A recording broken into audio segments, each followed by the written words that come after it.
Rugsėjo 13 šeštadienis. Kas švenčia šventę, kas alelį geria, o kas rausia. Rausia. Čia ilgai neįsilaikysiu. Gili duobė.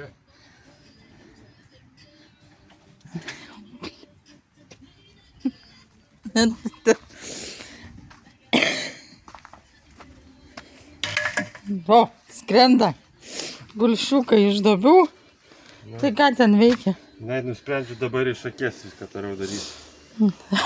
Velniop tas gulšiukas vis tiek netiesą rodo. Vis tiek visuomet reikia, kad kreivai rodytų, kad gerai būtų. Aš kreivai moku ir be gulšiuko. Va. Ir va taip, vaikštom į namus šį nuostabų šeštadienį. Yra toks šioks toks tarpelis. Ir nežinau, kaip namo pareis šuniekas. Jau gali būti. Nes tarpelis dar didinamas. Šunieka per nešia. šitą dar praeidavau, bet toj neliks. Padvigumės. Pažiūrėsim, ar šoklų šunis ar ne, ar laukia ant nakvos. Kiek labai namo nori. Aha, patikrintas proga. Ir va taip ir keliaujam aplink visą namą. Reikia susitvarkyti, reikėjo seniai prieš 100 metų, bet nu, geriau vėliau negu niekad.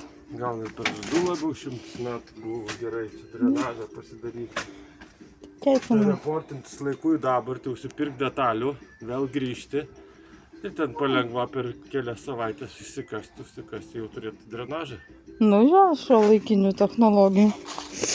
Tai va, o tą žiūrkių miestą, tai dabar viską iškrapštėm iš ten, kas buvo ir ko nebebuvo likę, ir kas buvo užgyventa ponių žiūrkių.